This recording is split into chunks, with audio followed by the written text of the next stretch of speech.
नमस्कार दोस्तों, आप सभी का स्वागत है हमारे YouTube चैनल चल चपल पर। इस द्वार को हिंदुस्तान और तिब्बत का प्रवेश द्वार भी कहते हैं। यहाँ से आप आधिकारिक तौर पर किन्नौर ज़िले में प्रवेश करते हैं। इस कारण इसे किन्नौर गेट भी कहते हैं। चट्टान को काट कर बनाया गया एक ऐसा रास्ता है जिसे देखकर दिल रोमांचित हो जाता है और हाथ अपने आप कैमरे की तरफ बढ़ जाता है इन मोमेंट्स को कैप्चर करने के लिए। यहाँ से पहाड़ हरे भरे न होकर एकदम पथरीले और ऊंचे होने लगते हैं। भारत की ड्रीम रोड ट्रिप्स में से एक Shimla to Reckong Peo road trip का सफ़र हम 9 दोस्तों ने बीकानेर से शुरू किया। इस वीडियो में हमने रामपुर बुशहर से आगे की खतरनाक और खूबसूरत रोड को कवर किया है। पूरा सफ़र हमारे गोप्रो कैमरे से कार के अंदर से ही शूट किया गया है ताकि आपको सीधे ड्राइविंग सीट वाला रोमांच महसूस हो सके। यहाँ सड़कें कई जगह ऐसे लगती हैं जैसे किसी टनल का आधा भाग हवा में हो और आधा सतलुज नदी में समा गया हो, क्योंकि चट्टानों को काट कर बनाई गई इन सड़कों पर प्राकृतिक छतें बनी हुई हैं।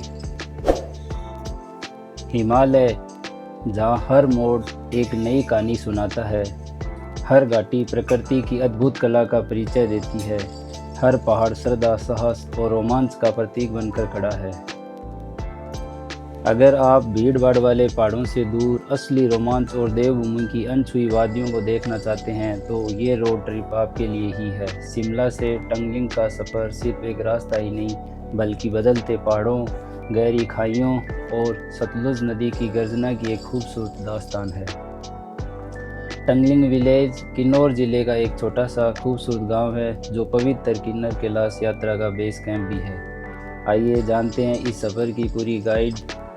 लगभग 250 किलोमीटर लंबा ये सफ़र हमें हिमाचल की राजधानी शिमला से सतलुज घाटी, हिंदुस्तान तिब्बत रोड, सेब के बागों और किन्नौर की ऊंची पर्वतमालाओं के बीच से होते हुए हिमालय की गोद तक ले जाएगा। ये सफ़र लगभग 230 से 250 किलोमीटर लंबा है और ये पूरी तरह से राष्ट्रीय राजमार्ग NH5 पर आगे बढ़ता है। इसका मुख्य रूट इस प्रकार है: शिमला, कुफरी, नारकंडा, रामपुर बुशहर, टापरी, पोवारी, टंगलिंग ब्रिज और टंगलिंग ब्रिज के बाद टंगलिंग गांव आता है। हम 2 गाड़ियों से सुबह की पहली किरण के साथ शिमला से निकले। एक गाड़ी में मेरे अलावा राकेश जी, जस्सी, समीर जी थे। दूसरी गाड़ी में डीजे, अवनीश, विशाल, अंकुश एवं मोतीलाल जी थे। ठंडी हवाएं, देवदार के घने जंगल और पहाड़ों पर तैरते बादल इस यात्रा की शुरुआत को यादगार बना देते हैं। आज का हमारा लक्ष्य केवल मंजिल तक पहुंचना ही नहीं बल्कि रास्ते के हर दृश्य और हर अनुभव को महसूस करना है। जैसे जैसे हम आगे बढ़ते हैं सड़कें और अधिक घुमावदार होती जाती हैं। कुफरी के बाद देवदार के घने जंगल दिखाई देते हैं और धीरे धीरे हिमालय की ऊंची चोटियाँ क्षितिज पर उभरने लगती हैं। नारकंडा पहुंचते ही वातावरण और ठंडा हो जाता है। सर्दियों में यही स्थान बर्फ़ से ढका रहता है जबकि गर्मियों में सेब के बगीचे इसकी खूबसूरती को कई गुना बढ़ा देते हैं। नारकंडा से आगे बढ़ते ही सड़क सतलुज नदी का साथ पकड़ लेती है। यहीं से हिमालय का नया रूप दिखाई देता है। एक और गहरी घाटियाँ, दूसरी ओर आसमान को छूते पहाड़ और बीच में बल खाती हुई सड़क। यही दृश्य इस रोड ट्रिप को भारत की सबसे खूबसूरत यात्राओं में शामिल करते हैं। हम कुफरी, नारकंडा होते हुए रामपुर बुशहर पहुँचे। यहाँ हमने हमारा लंच किया। ब्रिटिश काल में विकसित इस मार्ग का उद्देश्य भारत और तिब्बत के बीच व्यापार को बढ़ावा देना था। आज भी ये सड़क हिमालय की सबसे चुनौतीपूर्ण और दर्शनीय सड़कों में से गिनी जाती है। कई स्थानों पर विशाल चट्टानों को काटकर सड़क बनाई गई है। इन रास्तों पर वाहन चलाना अपने आप में एक रोमांचक अनुभव है।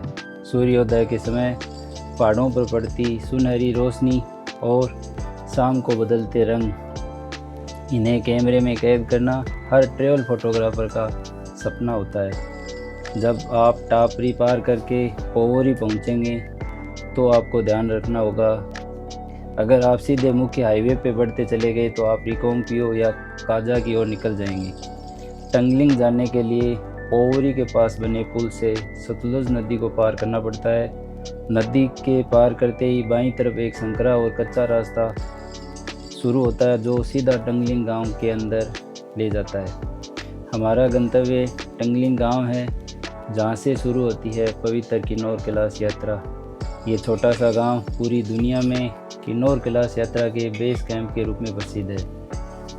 यहीं से हजारों श्रद्धालु और ट्रेकर्स भगवान शिव के पवित्र शिवलिंग के दर्शन के लिए कठिन चढ़ाई शुरू करते हैं।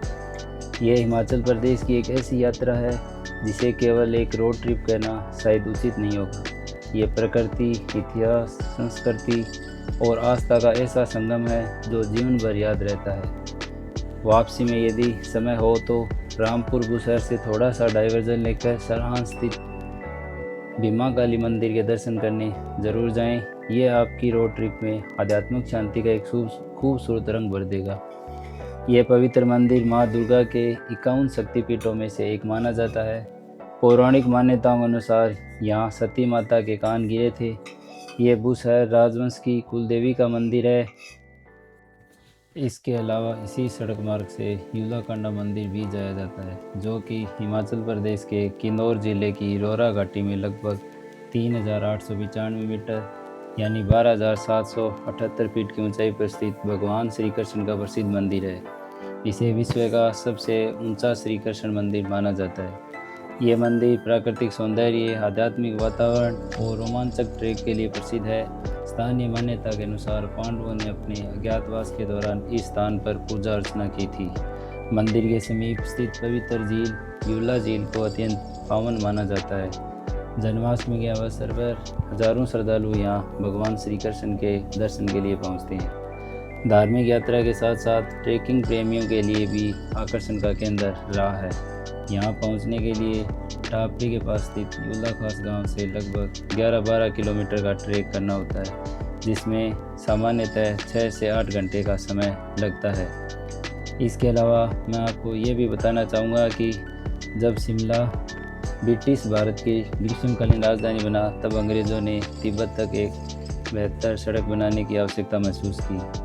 सन 1850 में तत्कालिक गवर्नर जनरल लॉर्ड डलहौजी ने हिंदुस्तान तिब्बत रोड के निर्माण को स्वीकृति दी थी। इस सड़क के निर्माण के मुख्य उद्देश्य भारत और तिब्बत के बीच व्यापार को बढ़ावा देना, सीमावर्ती क्षेत्रों पर प्रशासनिक नियंत्रण मजबूत करना एवं सामरिक दृष्टि से सुरक्षित संपर्क स्थापित करना था। इस प्रकार इस रोड के संबंध में जानकारी पूरी होती है। दोस्तों, देर किस बात की, अपनी गाड़ी की चाबी उठाइए, गानों की प्लेलिस्ट तैयार कीजिए और निकल पड़िए किन्नौर की इन हसीन वादियों में। अगर आपको ये यात्रा पसंद आई हो तो वीडियो को लाइक करें, अपने दोस्तों के साथ शेयर करें। हमारे चैनल चल चप्पल 2831 को सब्सक्राइब करना ना भूलें। मैं हूँ आपका साथी, फिर मिलेंगे एक नई यात्रा के साथ। हर हर महादेव।